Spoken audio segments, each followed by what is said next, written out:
ओहो रमेश, तिमी आयो? कति दिनपछि भेट भयो, बस न। धन्यवाद सञ्जय दाई। आज अचानक हजुरलाई भेट्ने सोच आयो अनि दौडाउँदै आइहाले। नमस्ते भाउजू। नमस्ते। बाबुलाई चिया ल्याऊ कि कफी?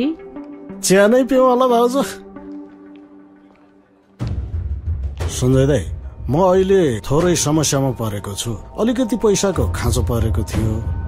दाईले सानो सहयोग गर्न सक्नुहुन्छ कि भनेर। ए भइहाल्छ नि भाइ, कति पैसा चाहिएको हो र म दिउँला नि। यसमा तिमीले पनि मलाई सानो सहयोग गर्नुपर्छ है। कस्तो सहयोग दाई? खासै त्यस्तो ठुलो कुरा त केही पनि होइन। तिमीले मलाई केही समयको लागि तिम्रो बैंक खाताबाट कारोबार गर्न दिनुपर्छ है। मेरो बैंक खाता? हजुरलाई किन दाई? के को लागि हो र? भाइ पनि दाइले त्यस्तो नराम्रो काम केही गर्छ त? त्यसमा तिमीले चिन्तै नगर। यसरी मेरो बैंक खाता हजुरले चलाउन मिल्छ र दाई? मिलिहाल्छ नि भाइ, पैसा राख्ने र झिक्ने मात्र त हो। बाबु चिया ल्याऊ। हस्, धन्यवाद भाउजू।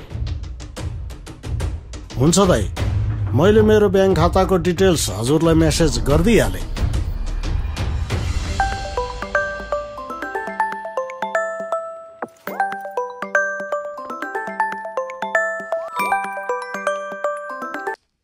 हेलो, नमस्कार सर, म नेपाल बैंकबाट बोल्दैछु।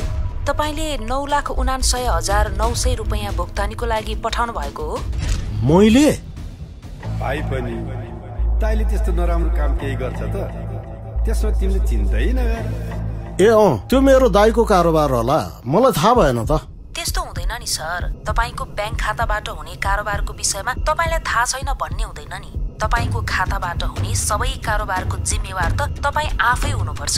अरूलाई चलाउन दिए केही भए बैंकिङ कसुर अनुसार कानुनी कारबाहीको भागीदार त तपाई नै हुनुपर्छ नि।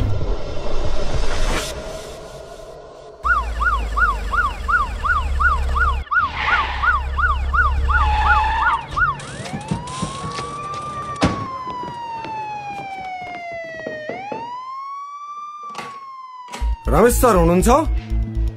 बाबा, म नै हुँ रमेश। ए तपाईँ नै हो रमेश? तपाईँको बैंक खाताबाट कतिपय शंकास्पद कारोबारहरू भएको देखिएको रहेछ।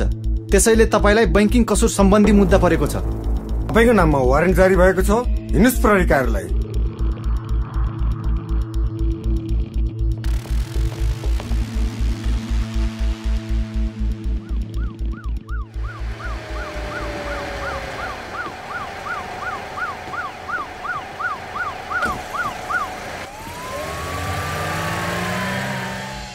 तपाईको बैंक खाताको सुरक्षा तपाईको सुरक्षासँग जोडिएको हुन्छ। सम्पत्ति शुद्धिकरण जस्तो अपराधमा परे तपाईको नाम, इज्जत र भविष्य सबै जोखिममा पर्न सक्छ।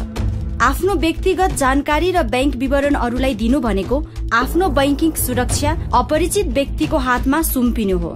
हामी नेपाल बैंक लिमिटेड परिवार सधैँ तपाईको साथमा छौं। कुनै पनि शंका लाग्ने क्रियाकलाप, फोन कल वा मेसेजहरू तुरुन्तै रिपोर्ट गर्नुहोस्। शंकास्पद लिङ्कहरूमा नजानुहोस्। छोटो समयको पैसाको प्रलोभन दीर्घकालीन समस्याको कारण बन्न सक्छ। सावधान रहनुहोस्, सचेत रहनुहोस् र सुरक्षित रहनुहोस्। समयसँगै अघि बढ्दै नेपाल बैंक लिमिटेड, नेपालको पहिलो बैंक।